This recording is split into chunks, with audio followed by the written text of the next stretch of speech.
The Lives of Orion by Charles Webster Leadbeater. Chapter 1. Hawaii, 23875 BC. In this life, our character was born the son of a high priest in the vicinity of Waialae on Oahu, one of the Hawaiian Islands. The people who inhabited the region at that time belonged to the Atlantean race, unlike the modern Hawaiians. This tribe, as well as that of its successors, fell under the spell of a marvelous natural phenomenon. They worshipped the gigantic volcano Kilauea, or perhaps the god of the volcano. Their offerings were usually made to the spirit of the volcano, the father of the present goddess Pele, whom later inhabitants came to adore. Occasionally, human sacrifices were made. The victims were chosen from those condemned for crimes or prisoners of war. When their number was deemed insufficient, the choice fell upon people from the local population. Orion's father, the high priest, wore a dreadful garment with an enormous mask made of wood, rising above his head and bearing a huge curved nose. Adorning the attire were large plumes, predominantly red when it concerned sacrificial rituals, and yellow on other less important occasions.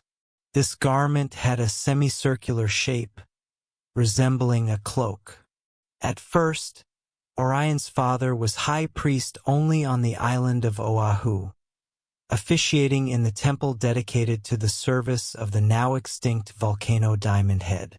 Later, he was appointed supreme priest of the entire kingdom, and for this reason moved to another island, Hawaii, in order to supervise the daily devotions to the volcano Kilauea.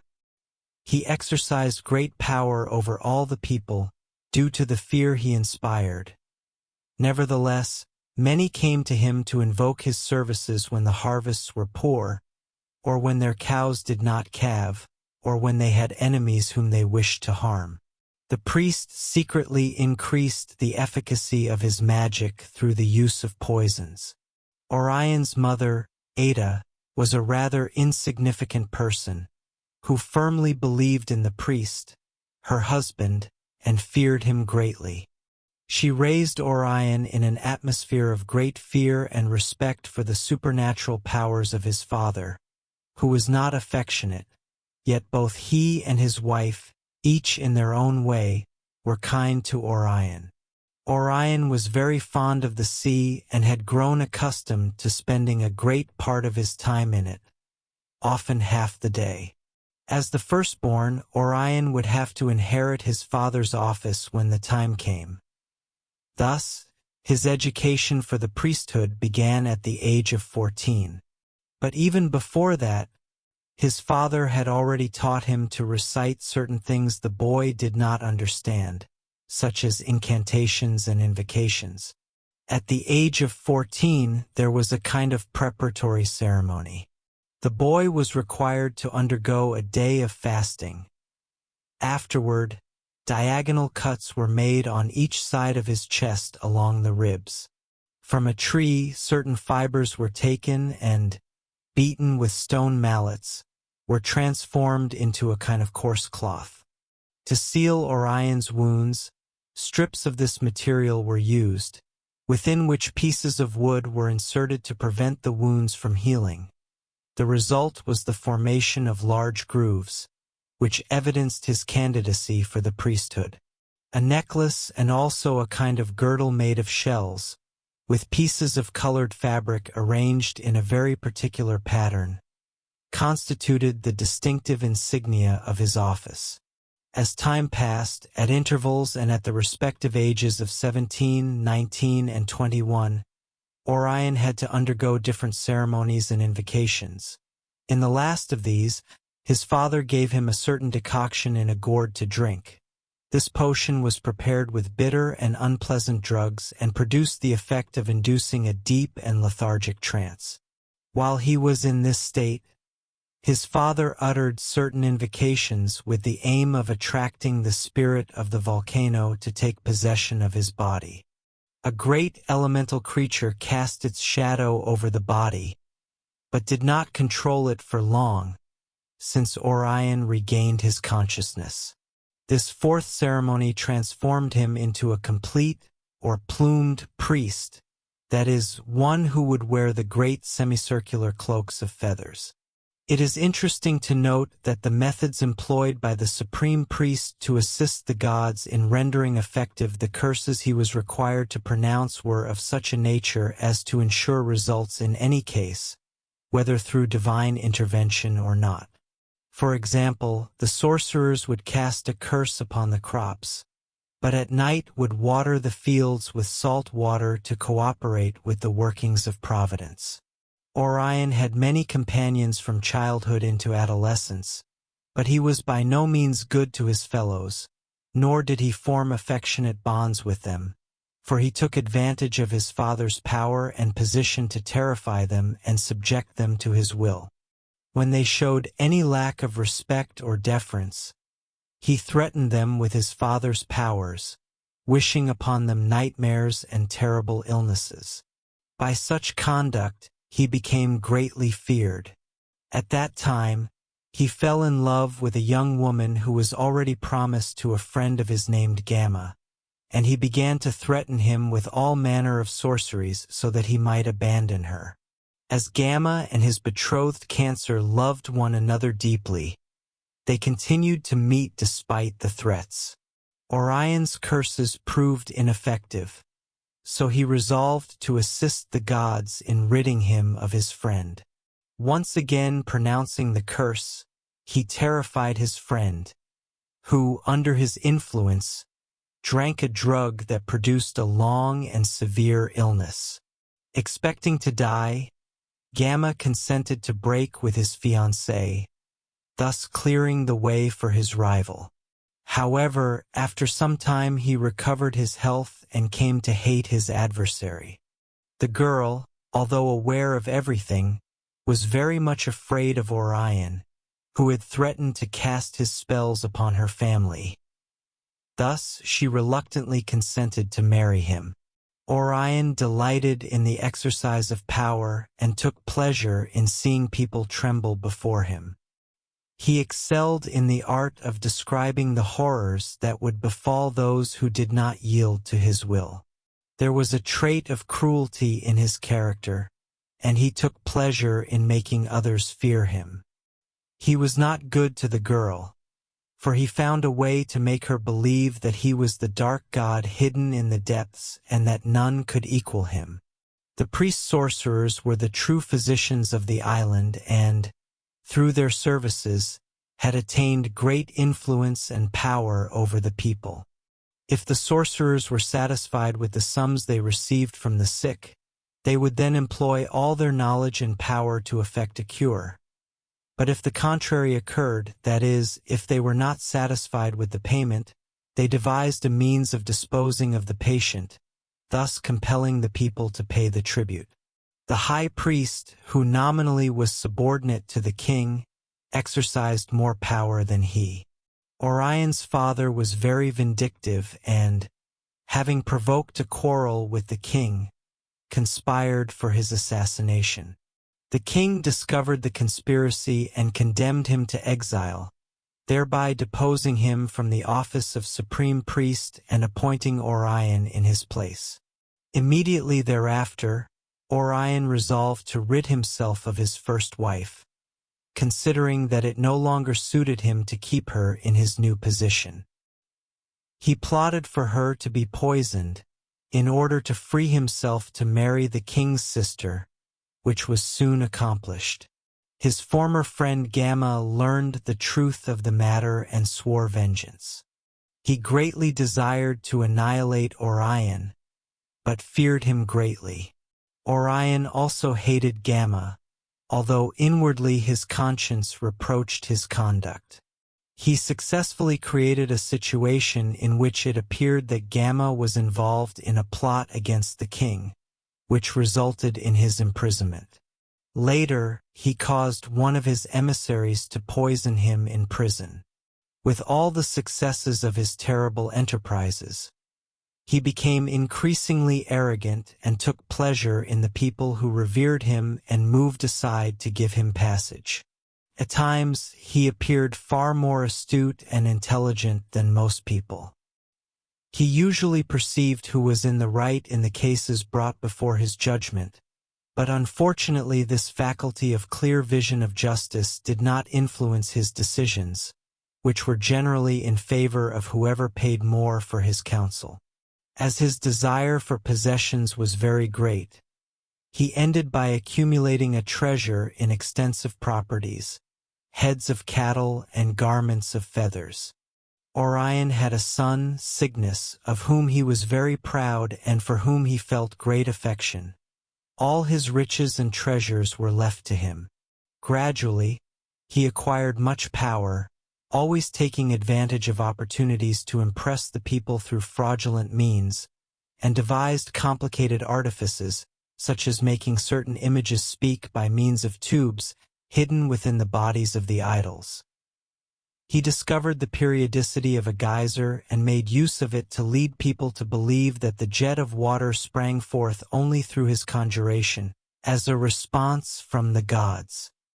He gathered large crowds to witness phenomena, impressing them so that they would do his will. On one occasion, he miscalculated the time and had to continue making invocations for more than an hour until the geyser began to operate.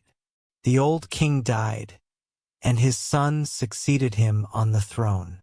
Orion had manipulated the elder with ease, but with the son he was not equally fortunate in his efforts to direct the affairs of the entire country as the power behind the throne. There was an invasion carried out by the people of another island, named Kauai.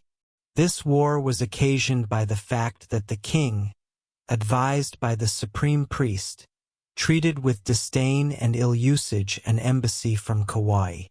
Orion was asked to curse the invaders in order to prevent their landing, and so it was done, but the conjurations proved ineffective and the enemy landed in spite of them. The king, with his army, drove them into retreat, and the high priest lost much of his power and prestige because of his failure. Shortly thereafter, the king encouraged certain manifestations against the supreme priest and some of his decrees, causing the people openly to rebel against him. There was a civil struggle between the partisans of both, and some people lost their lives in the conflict. Naturally, the relatives of the dead turned against Orion, and, in revenge, the king banished him from the country. As he marched to fulfill the sentence, a man who bore him great resentment, seeing that he no longer enjoyed the protection of the king, fell upon him, killing him with dagger blows. His name was Epsilon, and the reason was as follows. He was betrothed to Zeta, a sensitive girl, highly impressionable and the daughter of a wealthy man. When Epsilon decided to marry, Orion refused the consent which, according to the laws of the fathers, was necessary, unless the girl's father made a great donation of his goods. The father refused, and then Orion threatened him with all manner of curses and physical and supernatural sufferings. These threats had such an effect upon the girl that she lost her reason. Her betrothed swore vengeance and seized the first opportunity to execute the cause of all his suffering. The supreme priest had a long and uncomfortable life after death, constantly seeing himself in the astral plane pursued by his victims. Nevertheless, he attained a measure of peace in the higher planes owing to the great affection he felt for his son. Chapter 2. Madagascar, 22978 BC. In this life there was a change of sex, and the incarnation in this race represented a decline in relation to the previous incarnation. The race was quite virile but less evolved than that of Hawaii. The people lived in palm huts. The Hawaiians wore garments, but this people wore only a kind of girdle across the torso, made of leather strips, adorned with shells and common stones. The women wore necklaces made of snails and beads of rough stones. The land was beautiful and fertile, and the people very brave, full of warlike instincts, exceedingly cruel and without mercy, besides possessing a dreadful religious cult. They worshipped a god whom they called Saki, and whom they supposed to be manifested in a gigantic monster, an enormous and ancient octopus. This octopus lived in a lagoon, now completely separated from the sea, but formerly connected to it. It was a vast and terrifying beast with a parrot-like beak. Its body resembled an immense sphere the size of an ordinary room. Its tentacles measured 13 meters with large suckers, the size of plates, diminishing in size toward the extremities. Human sacrifice rituals were performed to feed the beast. Generally, whenever possible, persons condemned for crimes or prisoners of war were used. If none of these were available, then the victims were chosen from among the people, as was done in Hawaii.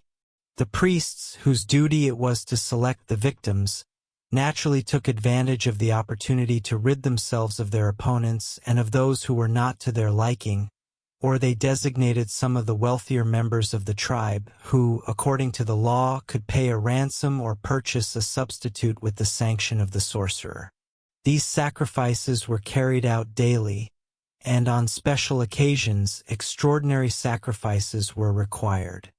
The terror of the monster affected the imagination of all the people of the land to such an extent that it frequently occurred that certain individuals exhibited a form of hysteria, causing them to cast themselves spontaneously into the monster's tentacles.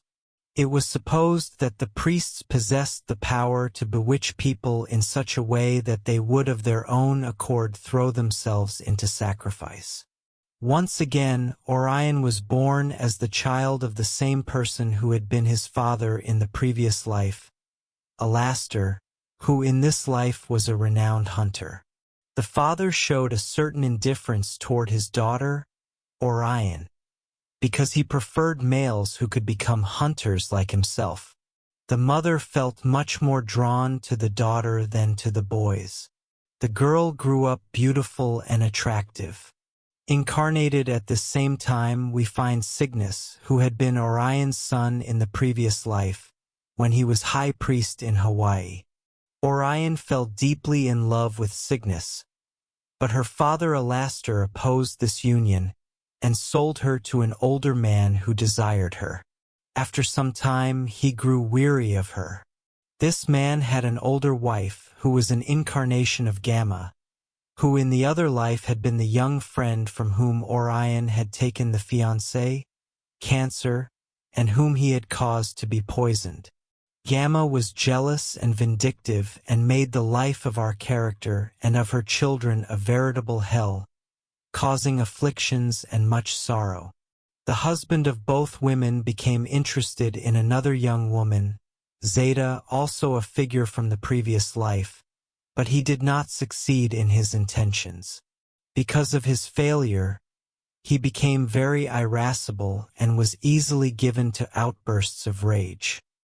He constantly mistreated Orion and her children, for he was inflamed by the first wife, Gamma, who fomented conflicts between them. Orion sought consolation by engaging in a love affair with Cygnus. To her misfortune, the old wife Gamma discovered what was taking place, and this brought about a great tragedy. The lovers were caught by the betrayed husband. Cygnus was horribly mutilated before Orion's eyes and later cast as a sacrifice to the tentacles of the dreadful monster. The 1-year-old infant, whom she loved and whom the husband mistakenly supposed to be the child of the other, was thrown alive into a fire before her eyes. She herself was degraded to the condition of a slave within her own house and was grievously mistreated for 20 years. Through all this suffering, She nourished an intense hatred for her husband and his elder wife. Gamma had a grandson whom she loved dearly. One day, after so many years of cruelty, Orion, driven mad by suffering, took this child, Epsilon, a figure who in the previous life had been her murderer, and cast him into the fire. Gamma, driven mad by the death of her beloved grandson, ordered that Orion be sacrificed in a most horribly painful manner. Stripped naked, she was bound to wooden stakes driven into the ground near a vast anthill. These ants were greatly feared by all because of their size and voracity, for they devoured everything they encountered in their path. They attacked and consumed Orion alive, until at last nothing remained but the skeleton, with the bones white and perfectly clean. This dreadful process lasted nearly an entire day, and the screams of the victim were at first terrible and indescribable. The life after death was exceedingly painful, for Orion relived, one after another, the scenes of her martyrdom and suffering. In the end, she attained a measure of peace owing to the love she bore for her son and her lover. Some notes on this life. There exists in our own day in the south of Madagascar a tribe called the Antandroy tribe, which differs greatly from the other tribes of the island, because its members are more ferocious and more warlike than the others. They resemble more closely the Zulu blacks, which is not the case with the other tribes. Although they have no recollection of this penalty applied to crimes in modern times, it is known that a chief, speaking of another in a tribe with which he was at war, said, "I would cast him upon an anthill so that the ants might devour him." This punishment is the most terrible that they can imagine, and indeed, in their country, there exists a considerable number of enormous anthills which are not found in other places.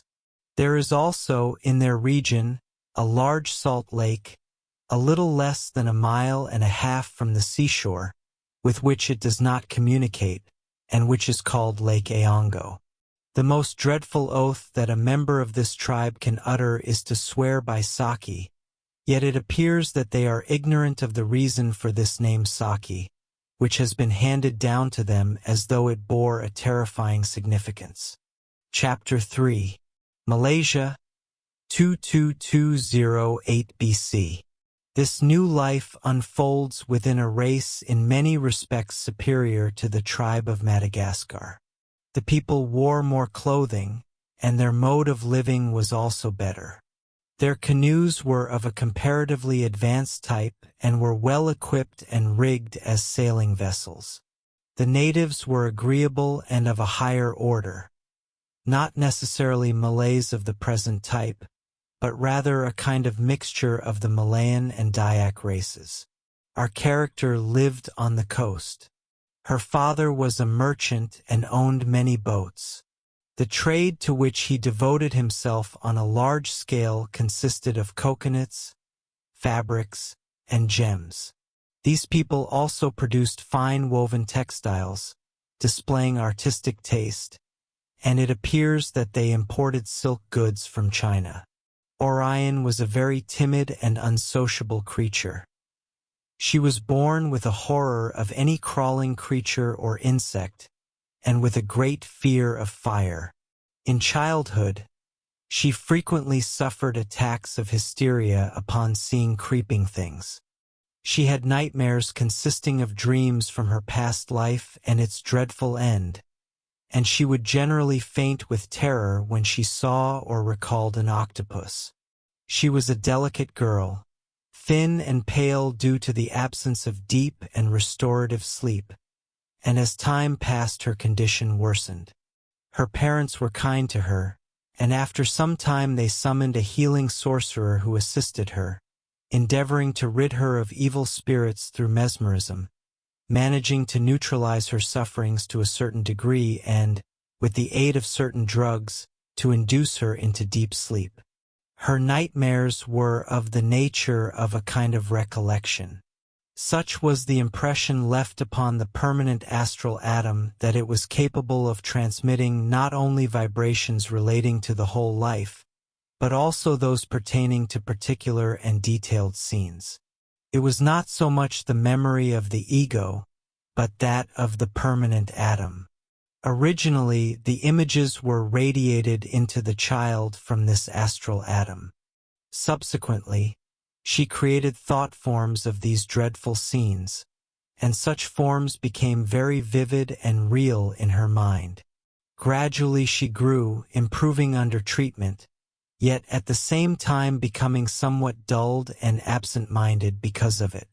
In due time, she married and had 2 children to whom she was deeply attached. The old physician-sorcerer who had cured her through mesmeric treatment became an intimate friend of the family, and his son, Zeta, developed a violent passion for Orion. She felt fear and aversion toward him, and he threatened to persuade his father to cause the former nightmares to return if she did not comply with his wishes. She did not yield, but the effort she made and the fear of the return of her nightmares became a constant obsession. One of her great terrors had been her fear of fire.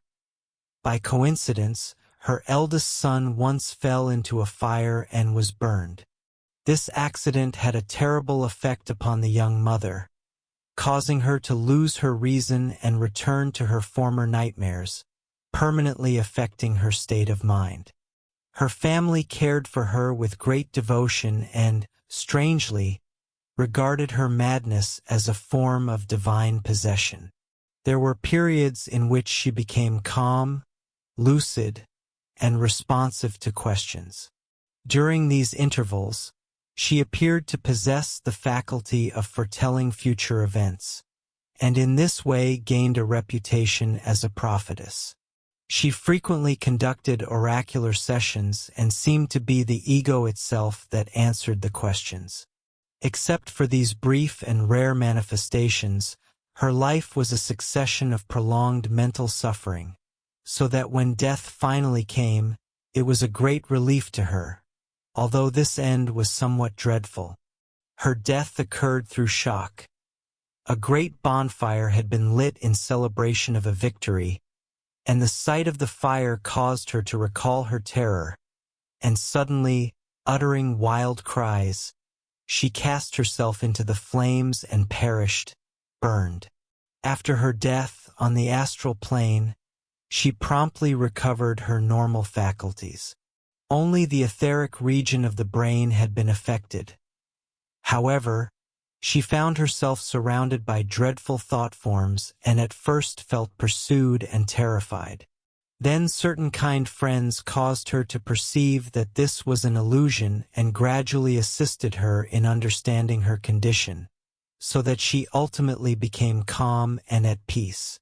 There was indeed a change in her character, and Orion was completely freed from the aspect of cruelty. There still remained, however, the desire for power, although she no longer derived pleasure from seeing others suffer.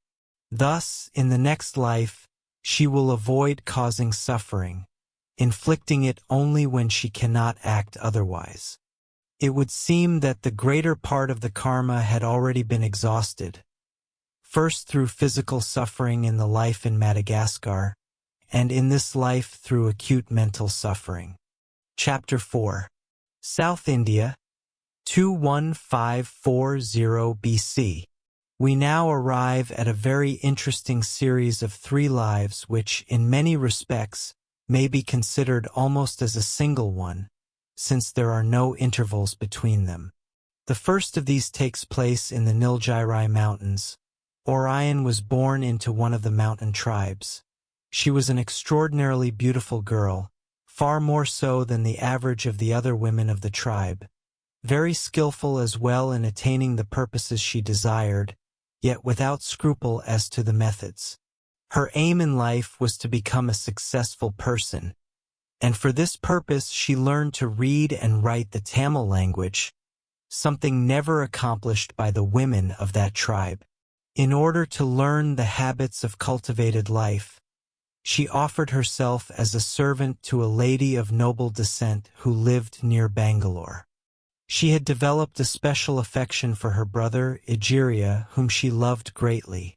However, she desired power even more, and therefore left her brother and the place where she lived, dedicating herself to work at the age of 15, disregarding the interest of several suitors for her heart. She was chosen to attend the daughter of the Tamil lady, a young woman of 18, Iota. She was so successful that she soon became her confidant. This family possessed, among its treasures, a great emerald endowed with magical powers. Thousands of years before, this stone had been magnetized in Atlantis by a magician devoted to the practices of black magic. It was believed that the talisman conferred upon its possessor the power to fulfill the most intense desires, but as commonly occurs in such cases, it also attracted misfortune and suffering in the end, because all those who used the mysterious jewel ultimately became instruments or vehicles of the evil vibrations of its original magnetizer. Iota persuaded her father to give her the emerald, for she greatly desired to marry a young neighboring king, Theo. She possessed royal blood, but the power of the emerald aided her father in securing success, for the king sent a messenger to investigate the family and his prospective bride, and he returned with favorable reports, emphasizing the young woman's beauty. Promptly, the king sent an escort to bring her to him. According to the customs of that time, before leaving her father's house, a veil was placed over the bride's face, and this could only be removed in the presence of the future husband. Iota took with her 3 ladies-in-waiting, among whom was Orion, our character. The journey lasted several days, and at night they camped in tents. During the journey, a most powerful temptation entered the mind of our heroine. Since the king had never seen his future bride, and since the veil prevented even the escorting soldiers from seeing her face, she conceived the idea of taking her place and seizing the magical emerald. She resolved, therefore, to eliminate her. After weighing the probabilities with the utmost care, she decided to put her plan into execution, and when night was well advanced, she stabbed her young mistress as she slept. One of the ladies heard something and entered the place, one of the tent chambers, and after a brief struggle was also stabbed. Orion then awakened the other lady, Kappa, with whom she had formed a friendship, and threatened her with death if she did not keep the secret and assist her in her designs. The girl was terrified, but the point of the dagger compelled her to submit and to help in disposing of the bodies of the 2 murdered women. The escort of the young lady was encamped around her tent, and they had to carry the bodies through the camp, evading the vigilance of the sentinels on guard. After many perils, they succeeded in placing themselves in safety without being discovered. Such a task required a great measure of courage and determination. On the following morning, she sent Kappa to inform the escort that her mistress had suddenly decided to dismiss the other 2 ladies, ordering them to return home. Since the deceased young lady had always been very capricious, the announcement was taken as yet another of her whims, and the journey proceeded without inquiry or suspicion, arriving swiftly at its destination. As Orion was already in possession of the magical emerald, her future husband, the king, already under the effects of its enchantment, felt himself entirely satisfied with his bride, who in reality was a very presentable young woman and who had perfectly imitated the manners and customs of her deceased mistress. The marriage was celebrated with great pomp and ceremony. The enamored king was very kind to his young wife.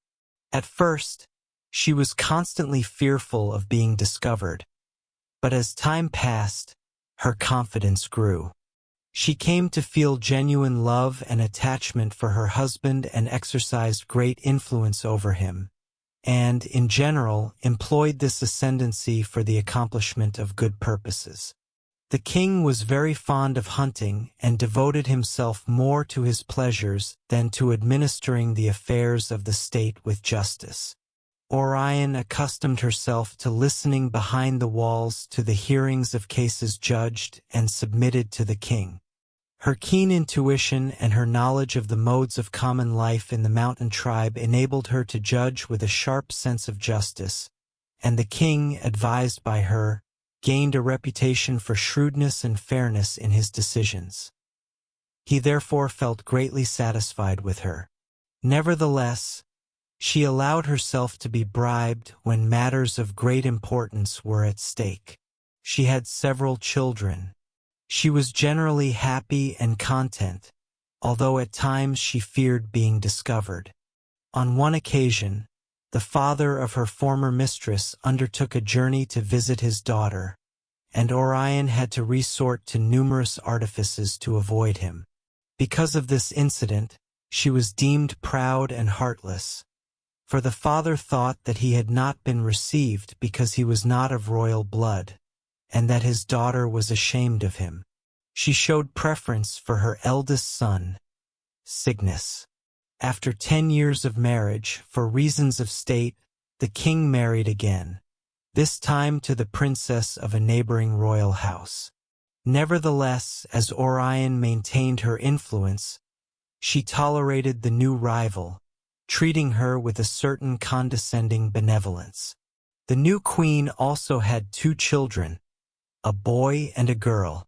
Despite the pleasures of life, Orion began to encounter difficulties with her former companion, the lady-in-waiting of her late mistress, Kappa, the only person who knew of the 2 murders committed.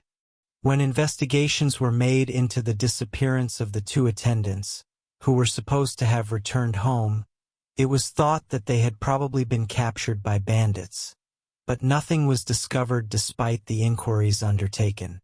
Kappa, whom Orion had elevated at court with great honors, had married a young nobleman, an aide to the king, and at last revealed to him the dreadful secret. He immediately began to blackmail the queen in various ways and, for some time, caused her great fear and sorrow. From then on, she carried with her a poison, intending to use it in case she were discovered.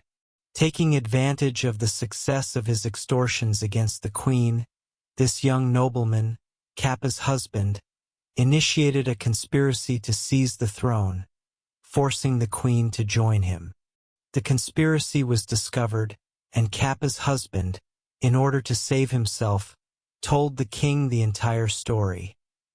He was astonished and deeply outraged, feeling the affront committed against his lineage in having been deceived and married to a woman of the mountains. He ordered her arrest and condemned her to death, disinherited her children, and expelled them from the country. Desperate at the failure of her plans, and perhaps because her beloved son would not inherit the throne, she persistently sought to obtain pardon or a mitigation of the sentence. However, the king remained inflexible. The day appointed for the queen's execution arrived, and she, as a last resort, made use of the emerald in her possession, fervently invoking whatever entity might be connected with it to come to her aid. At that moment, a dark man with a coarse face appeared before her, materializing within the chamber in which she had been confined. With disdain, he listened to her pleas and, indicating a small window behind the queen, showed her a little girl, Sigma, playing in the courtyard below and said, "Cast the emerald to that child and I will help you." Immediately, she did so, and forthwith received another terrible command: drink the poison. Fearlessly, she swallowed the poison, which took effect at once. As she was leaving the body, the child in the courtyard fell unconscious, for the black magician forced the ego or soul of the girl to abandon the body, and then, through his dark powers, introduced into that body the soul of the queen. The life of Orion in the body in which she had been born expired at that moment, at the age of 36, and by reason of the extraordinary events related, there was no interval between this life and the next. Chapter 5. South India, 21504 BC. When she regained consciousness, Orion felt herself in a most strange condition, for she was unable to adjust properly and control the small body she now occupied. However, the magician guided the child for some time, compelling her to keep the magical emerald concealed, which was buried in some place. The queen was found dead in her cell when the guards appointed to escort her to execution came to fetch her. The great emerald was nowhere to be found, and it was thought to have been stolen. The little Sigma, whose body was now possessed by Orion, was the daughter of the king and his young wife. At first, Orion felt confused, and despite all the care she took, certain anomalies were observed, so that it was believed that the child's mind had been disturbed. Although later she appeared to recover somewhat, yet she was never the same as before. Nevertheless, as she was a child of 6 years, her condition was not perceived, except by her mother. Orion retained a perfect recollection of the events of her previous life and controlled her speech with great difficulty. But gradually she learned not to say things that were not proper to a child. Yet when she forgot herself, on certain occasions she employed the same manner of speech as the deceased queen, giving rise to the mother's suspicion that she was obsessed by the spirit of the queen. The suspicion increased, but while still quite young she was given in marriage to Leo, the heir to the throne of a neighboring kingdom. She never dared to display the emerald, but secretly she unearthed it before departing for the wedding ceremonies, taking it with her. Her husband proved to be a good man, though arbitrary and prone to outbursts of anger when opposed. After some time, she showed the emerald to her husband, alleging that it had been given to her by the late king when she was still a child. Both the prince and his father, the king, rejoiced greatly at possessing the celebrated jewel, and it never occurred to them to doubt the story she told. This emerald, as has already been stated, had been magnetized by one of the lords of the dark side of ancient Atlantis and formed a link between him and its possessor, the latter becoming an instrument of the magician's power. The will of the person possessing the jewel became powerful in obtaining whatever was desired, for the mind of the magician had so impregnated the stone with his force that the desired things were almost certainly achieved. Almost always, this desire was to obtain the love of someone of the opposite sex, or to exercise influence over the will of others for personal advantage. Its magnetism enabled Orion to dominate her husband, and as he was governor of a region of the kingdom under the supervision of his father, she began once more to fulfill her desire for power with satisfaction, playing again the same role. She was ambitious and desired a wider sphere of action, for which reason she endeavored to persuade her husband to influence his father to enthrone him in his stead, withdrawing from the affairs of state. At last, after bribing the counselors of the old king, she attained her purpose when her husband was acclaimed king. To a very considerable extent, through her, he dictated the policy of the country, and she planned to enlarge the territory of the kingdom and her own power.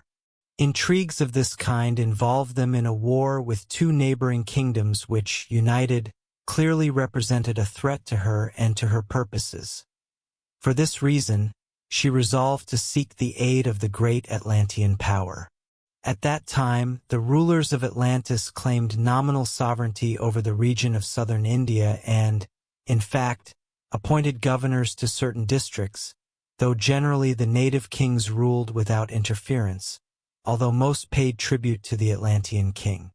This particular kingdom was entirely independent, but Orion persuaded the king that it would be better to offer nominal allegiance to the distant Toltec Empire than to be dominated and conquered by their neighbors. Accordingly, the king sent word to the viceroy of southern India that he desired to ally himself and enjoy the blessings and protection of the Atlantean emperor against the other neighboring kings. The viceroy accepted the offer of submission in the name of the divine ruler of the city of the Golden Gates and notified the enemies that if they attacked that kingdom, they would also have to face the Toltec armies.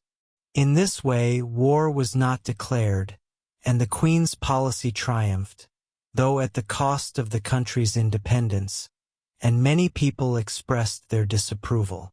Subsequently, she began to suffer from an internal illness and gradually wasted away. When she realized that the disease was incurable and that her death was near, she once again invoked the genius of the emerald. For some time he paid her no heed, but at last he responded to her call and, through a dream, informed her that she might take another body, but that it must be that of her own daughter, Theseus, whom she loved tenderly. The queen protested against such a condition, but the magician remained inflexible and curtly told her that either she accepted, or there would be no assistance. Reflecting upon this, on the following day she resolved that she would not live at the expense of her daughter. But after many days of intense suffering, she gradually came to the conclusion that there was no alternative but to act in the manner demanded by the sorcerer. The instructions she received in the dream were that she must take the girl to the river and drown her, then place the emerald about her neck and immediately drown herself, and then she would be assisted in taking the child's body after leaving her own. With great repugnance and horror, she carried out the instructions to the end. She took the child by the hand, led her to the stream, and with great difficulty held her head beneath the water until she ceased struggling. Afterward, she placed the body upon the bank with the jewel about her neck and cast herself into the stream. She felt herself sinking, her body drowned and was carried away by the current. Shortly thereafter, she was awakened in her new body by a servant who had found the child and was weeping over her and attempting to revive her by rubbing her limbs. This life of Orion lasted 48 years and, as in the previous life, there was no interval before the next, owing to the influence of the phenomena described. Chapter 6. South India, 21456 BC. It was necessary for some time to pass before Orion recalled what had occurred, and gradually she became accustomed to her new surroundings. At first, she felt tormented by remorse, but soon forgot her scruples and began to take interest in the possibilities of her new life. As this body was 10 years of age, it was more difficult to adapt to it. She was very impulsive and thought only of herself, without regard for the inconvenience she caused others through her caprices. As she grew, she attained greater self-control, but in this body she could not advise the king, who, now left to his own initiative, achieved less success in political and diplomatic matters. For some time, discontent had been taking shape due to submission to Atlantean power, and on one occasion such sentiment was used to promote a rebellion. A battle took place, and the king was defeated and slain. The Toltec viceroy sent a military force to suppress the rebellion, which was accomplished swiftly.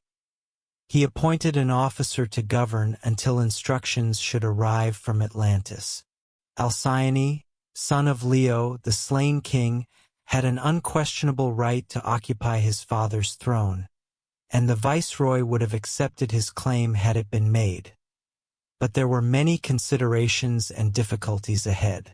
Orion's conduct had brought much unpopularity upon the dynasty, and Alcyone could not safely assume the throne except after much bloodshed, to which he objected. Thus, after long and careful deliberations with his wise wife, Heracles, and with the priest Mercury, he decided to allow destiny to take its course.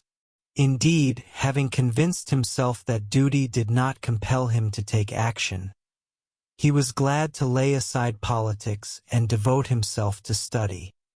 His sister Orion, now in the body of Theseus, clearly perceived that the days of the kingdom's independence had passed, and thought that it might be politically advantageous for her to attract and seduce the officer who exercised the functions of governor. As she was astute and beautiful, she had no difficulty in captivating him and acquiring considerable influence over him. She was, however, prudent enough not to marry him, for she thought that a permanent governor would probably be sent from Atlantis, and she had plans to ensnare him by her charms. After nearly 2 years of waiting, Sirius arrived as the new regent, a serious man of about 30 years, precisely the same age as the body she inhabited, though she herself had possessed it for only about 20 years. She then began to employ her arts upon him, but at first he was not stirred.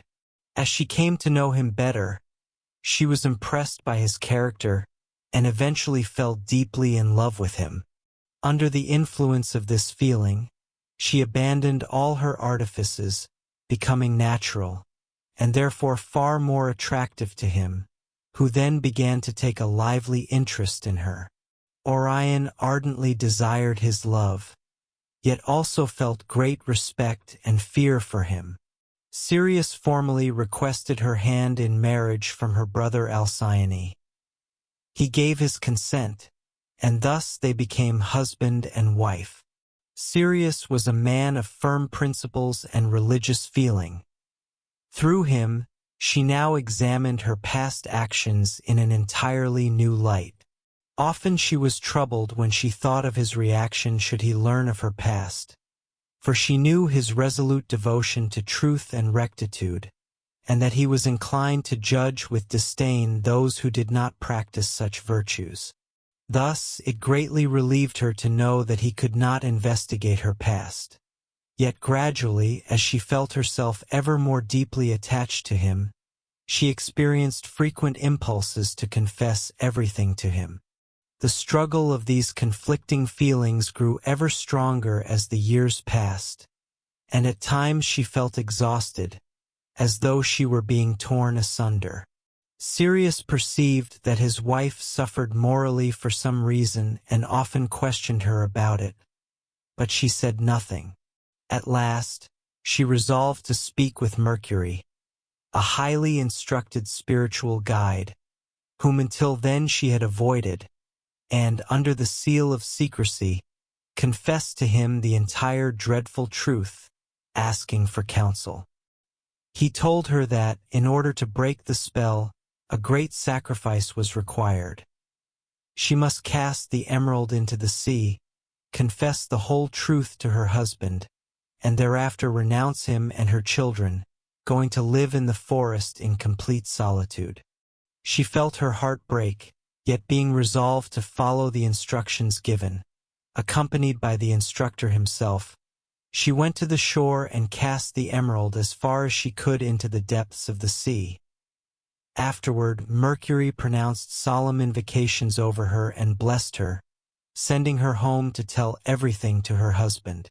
Sirius was deeply moved, disconcerted, and confused.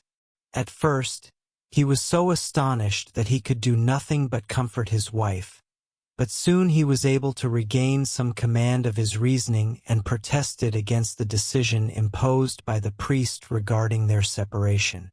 Together they went to see the priest, and Sirius set forth the case.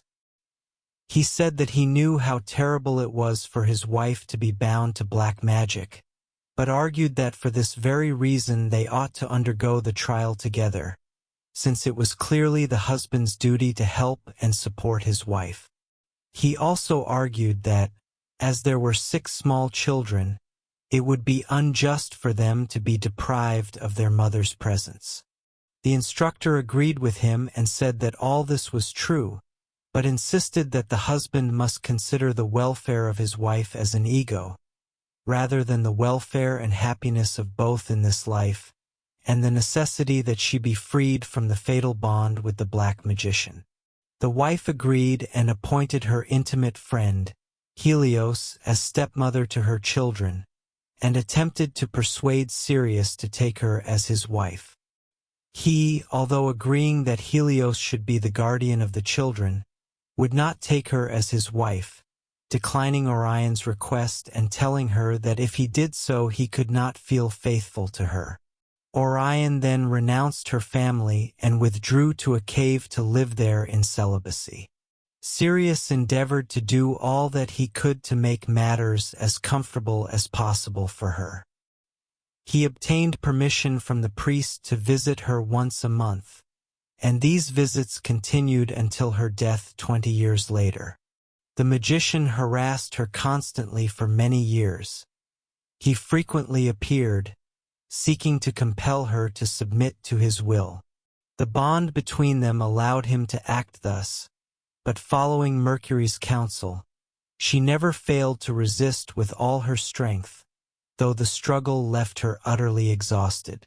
Mercury encouraged her, saying that this acute suffering was part of the price she had to pay, but that if she could endure, final victory would be assured, and she would be entirely free from that particular evil influence throughout all her future lives.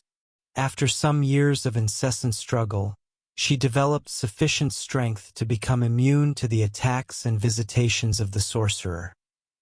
Thus, the frequency of the assaults diminished until at last he troubled her no more. After this, Mercury congratulated her, saying that he was the bearer of a message from a great being, that the work had been well accomplished, but that it was only a part of a great labor yet to be fulfilled, that many weaknesses still had to be eliminated at the cost of much suffering, and many powers developed, but that when the storm had passed and the flower of her soul had blossomed, she would become a master builder of the temple, and through her the world would rejoice. Thus Orion passed from the physical life as an ascetic, being regarded as a saint. Sirius renounced his post, caused another governor to be appointed, and returned to Atlantis in the company of Alcyone, as has already been related in the book The Lives of Alcyone. Of all the lives examined, this series of 3 is perhaps the most remarkable in many respects. Indeed, one might include in this observation all 6 lives of Orion thus far considered. To some extent, involvement with black magic is a possibility that may have occurred to all of us at some point in our past history. Our desire for knowledge of occult matters may well have brought us into contact with it, yet this goes far beyond mere contact and results in many unscrupulous sacrifices. The 29th life of Alcyone may be regarded as corresponding to this one in certain respects. In that life, Alcyone was born under undesirable circumstances among a race that practiced sinister religious rites, but it appears that he always regarded them with repulsion and ultimately withdrew from such practices at the cost of complete renunciation. However, this case is different, for it is impossible not to observe that Orion, in her life in Hawaii, lived in the same manner as her neighbors without feeling out of place, although she was more intelligent than they. She continued with the same attitude and character until the 6th life, when she felt the influence of Mercury, Helios, and Sirius, who awakened within her qualities that had until then lain mostly latent, bringing her to a condition in which her higher self could once more dominate the lower. Undoubtedly, it is evident that in the first 3 lives of Orion we have not been observing the gradual upward process of an ego belonging to the semi-savage level of the people among whom it was placed, but rather an ego that truly belongs to a much higher condition, yet was placed among them by the action of karma, probably as the result of some serious fault not far removed from the point at which we began our investigation of this series of lives. This is demonstrated by the fact that in the year 70,000 BC, we find Orion as a child of Mercury, and as his granddaughter in the year 32,000 BC, so that it is evident that she has belonged to one of the groups of servers. Do you want access to this and all the complete audiobooks on the channel, plus the ebook version? Click the link in the description or scan the QR code in the left corner of the screen to access our library, where you can listen to your favorite esoteric books without ad interruptions, lock your screen, or use other apps while the narration plays, and even download the ebook version to follow along as you listen. Listen on your computer via web browser, or download the app from the Play Store. After subscribing, you will receive an email with your login details, password, and step-by-step instructions on how to access the books through the Hotmart app.